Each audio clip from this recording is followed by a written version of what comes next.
Horror कहानियां थी। काला जादू। अपने बेटे रिशु के माथे से टपकते हुए पसीने को देखकर सविता की हालत खराब हो गई। ऐसा आज पहली बार नहीं हुआ जब रिशु नींद से घबराकर जागा है।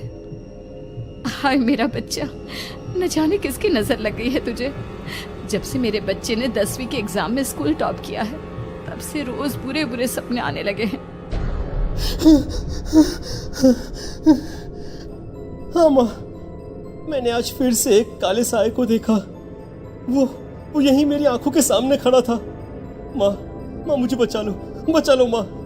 वो मुझसे कह रहा था कि मुझसे बदला लेगा। माँ कहीं ये प्रशांत। चुप कर, कैसी बात कर रहा है? दोबारा उसका नाम मत लेना। तुझे पता है ना, उस प्रशांत ने आत्महत्या कर ली, तो बार बार उसका नाम मत लिया कर। मम्मी, क्या सच में प्रशांत ने आत्महत्या की थी? चुप कर, बहुत सवाल पूछता है आजकल।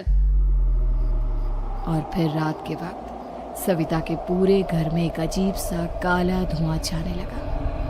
गहरी नींद में सोई सविता की जैसे ही आंख खुली उसका दम घुटने लगा।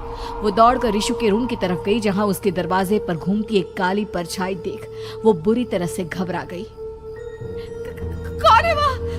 कौन है? सामने आओ। ये मैं हूँ, तुम्हारी काली करतूत। और अब मैं तुम्हारे बेटे को ले जाने आया हूँ। नहीं, मेरे बच्चे को छोड़ दो प्लीज। मेरे रिशु को कुछ मत करना। वो परछाई रिशु के कमरे में घुस जाती है।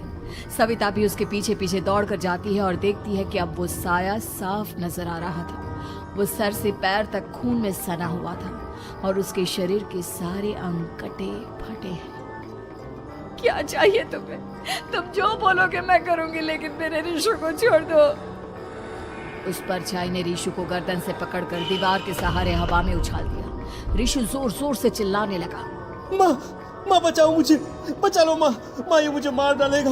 माँ मुझे बचा लो माँ। नहीं ऐसा मत करो, मुझे मार दो लेकिन मेरे बच्चे को छोड़ दो। मैं तुम्हारे आगे हाथ जोड़ती हूँ।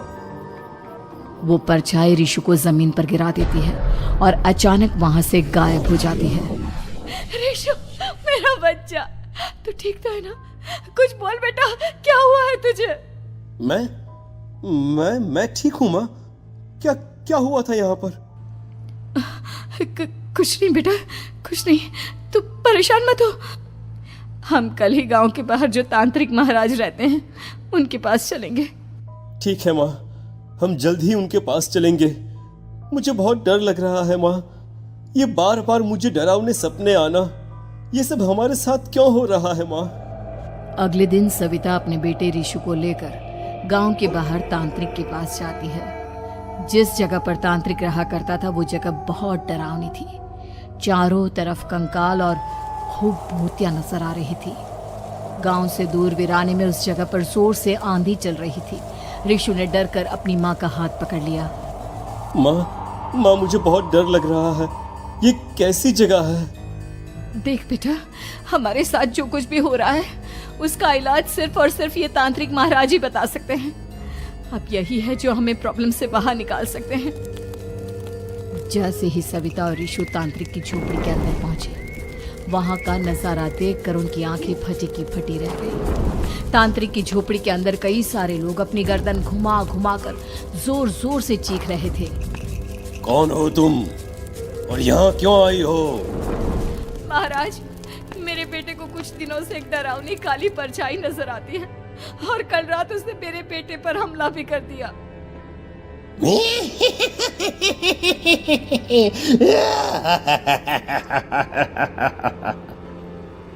मम्मी हमें यहाँ से चलना चाहिए। ये जगह मुझे ठीक नहीं लगती। नहीं बेटा, ऐसा नहीं कहते। रुक जाओ, 2 मिनट के लिए रुक जाओ। क्या कहा? काली परछाई? तुम्हारे बेटे पर किसी काली परछाई ने हमला किया? हाँ महाराज, वो कह रही थी कि वो मेरे बेटे को कुछ कर देगी, कोई उपाय बताइए महाराज। मेरे बेटे के साथ कुछ गलत नहीं होना चाहिए। तुमने किसी दूसरे के साथ गलत किया है तो तुम्हारे साथ भी गलत होकर ही रहेगा। तुमने किसी की जान ली है, किसी को मार डाला है तुमने। नहीं महाराज, मैंने ऐसा कुछ नहीं किया। मैंने किसी की जान नहीं ली। मुझे कोई उपाय बताइए। लगता है तुम इतनी आसानी से नहीं मानोगी। मैं तुम्हें अभी उस काली परछाई से मिलवा देता हूँ और वही सारा सच तुम्हारे सामने लेकर आएगा। सविता और ऋषु ने डर के मारे अपनी आंखें बंद कर ली। तभी अचानक तांत्रिक की झोपड़ी में अजीबोगरीब आवाजें गूंजने लगी। सविता और ऋषु बुरी तरह से कांप रहे थे। आंखें खोलो और अपने सामने देखो। क्या यही है वो जिससे तुम कल रात को मिली थी? बताओ मुझे। हाँ, इसने कल रात मेरे बेटे के ऊपर हमला किया था। ये उसी लड़के की भटकती हुई आत्मा है जिसे कुछ दिन पहले तुमने मार डाला था। मम्मी ये महाराज क्या कह रहे हैं? क्या सच में आपने किसी की जान ली है, किसी को मार डाला है? अगर हाँ तो बताइए ना मम्मी, किसको मारा है आपने? किसको? तुम्हारी माँ इतनी आसानी से सच नहीं बताएगी बेटा। इसने एक बच्चे की जान ली है। कहीं उसका नाम प्रशांत तो नहीं महाराज? वो मेरा दोस्त है, मेरा मतलब मेरा पड़ोसी है। सही पहचाना।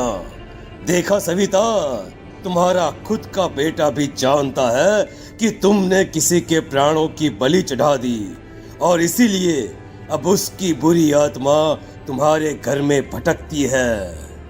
मुझे माफ कर दीजिए महाराज, मुझसे बहुत बड़ी गलती हो गई। प्रशांत हमारे पड़ोसी का बेटा था। हर बार उसके नंबर मेरे बेटे से ज्यादा आते थे और इसलिए मैंने उसके कमरे के बाहर काला जादू किया था, पर मुझे नहीं पता था कि वो मर जाएगा। तुम्हारे उसी काले जादू वाली गुड़िया के अंदर एक बुरी आत्मा थी जिसने उस बच्चे के दिमाग पर बुरा असर कर दिया और उसी की वजह से उस लड़के ने अपनी बालकनी से कूदकर आत्महत्या कर ली। इसकी वजह सिर्फ और सिर्फ तुम हो, तुम। नहीं महाराज, जो कुछ भी हुआ मुझे नहीं पता था कि प्रशांत अपनी जान दे देगा। प्रशांत की आत्मा इस वक्त तुम्हारे सामने खड़ी है, हमसे बात करना चाहती है। बोलो क्या कहना चाहते हो? मैं जीना चाहता था, बड़ा होकर कुछ बनना चाहता था। आपके बेटे से मुझे कोई परेशानी नहीं थी। अरे वो तो मेरा अच्छा दोस्त था। मुझे माफ कर दो बेटा, मुझसे बहुत बड़ी गलती हो गई, मुझे माफ कर दो। माफ करने से मुझे वापस जिंदगी नहीं मिल जाएगी। मेरे माँ बाप आज भी मेरे लिए रोते हैं। आपने मेरे साथ बहुत गलत किया है, बहुत गलत। और तभी अचानक प्रशांत की आत्मा वहां से गायब हो जाती है। सविता जोर जोर से रोने लगती है। सुन लिया तुमने? ये तुम्हारे अपने ही किए हुए पाप हैं जो इस तरह से तुम्हारे सामने आ रहे हैं। माँ, ये आपने अच्छा नहीं किया। सिर्फ 10th बोर्ड के एग्जाम में मैं टॉप कर पाऊं, इसलिए आपने मेरे दोस्त के ऊपर काला जादू कर दिया। नहीं मम्मी, नहीं, अब हम कभी खुश नहीं रह पाएंगे, कभी नहीं। मेरे दोस्त की आत्मा को कभी शांति नहीं मिलेगी मम्मी, कभी नहीं। लेकिन मैंने जो कुछ भी किया सिर्फ तुम्हारे लिए किया। वो लड़का हमेशा फर्स्ट पोजीशन पर आ जाता था और इस वजह से हमेशा तुम्हारे मार्क्स कम पड़ते थे। मैंने तो सिर्फ उस पर एक छोटा सा काला जादू किया था बेटा। मुझे क्या पता था कि उसका ये नतीजा निकलेगा। जिस गुड़िया को तुमने उस लड़के के कमरे के दरवाजे पर लगाया था, दरअसल उसके अंदर एक बुरी आत्मा का प्रवेश हो गया था, जैसा कि अक्सर काला जादू करते समय हो जाता है।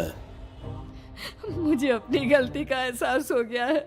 मैं प्रायश्चित करना चाहती हूँ। आप बताइए मैं क्या करूँ? प्रशांत के घर जाकर उस काली गुड़िया को वहां से निकालकर यहाँ लेकर आओ। मैं उसे आग में जलाकर राख कर दूंगा और उसके बाद प्रशांत की आत्मा को हमेशा के लिए मुक्ति मिल जाएगी। अगली रात सविता चुपचाप अपने पड़ोसी प्रशांत के घर जाती है। प्रशांत के माँ बाप प्रशांत की मौत के बाद उस घर को छोड़कर हमेशा के लिए वहां से चले गए थे। जैसे ही सविता उस घर के अंदर कदम रखती है, उसका सामना अजीबोगरीब हैवानियत से भरी आवाजों से होने लगता है। ऐसा लग रहा था जैसे कोई बुरी तरह से चीख रहा हो। सविता जैसे ही प्रशांत के कमरे के बाहर पहुंचती है, वहां पर लटकी हुई गुड़िया के शरीर से खून टपकने लगता है। ये क्या हो रहा है? इस गुड़िया के शरीर से खून क्यों टपक रहा है? सविता हिम्मत करते हुए उस गुड़िया को वहां से उतारने की कोशिश करती है, लेकिन तभी अचानक से बहुत भयानक दिखने वाली औरत उसकी आंखों के सामने आकर खड़ी हो जाती है। मैं यहाँ से कहीं नहीं जाऊंगी, और अगर तूने मुझे यहाँ से हटाने की कोशिश की तो मार डालूंगी मैं तुझे। नहीं नहीं, मुझे तुम्हें यहाँ से ले जाना ही होगा, नहीं तो मेरा बेटा, उसकी जान को खतरा है। मैं तुम्हें नहीं छोड़ सकती। अगर तुम्हारे अंदर हिम्मत है तो मुझे इस घर से बाहर ले जाकर दिखाओ। और ऐसा कहकर वो औरत सविता के ऊपर हमला कर देती है और उसे हवा में उछाल उछाल कर जमीन पर पटकती है। लेकिन तभी अचानक मौका देखकर सविता अपने हाथ में ली हुई सुई उसके हाथ में चुभो देती है। हाथ में सुई लगते ही वो औरत जमीन पर तड़पने लगती है। ये क्या किया तूने? ये क्या कर दिया? तुझे ऐसा नहीं करना चाहिए था। तांत्रिक ने मुझे कहा था कि तुझसे जीतने का सिर्फ यही एक तरीका है जिससे मैं अपने पापों का प्रायश्चित कर सकती हूँ और अपने बेटे की जान बचा सकती हूँ। और उसके बाद वो डरावनी दिखने वाली औरत एक छोटी सी जादुई गुड़िया में तब्दील हो गई और सविता ने उसे ले जाकर तांत्रिक को दे दिया। तांत्रिक ने जादुई गुड़िया को आग के हवाले कर दिया।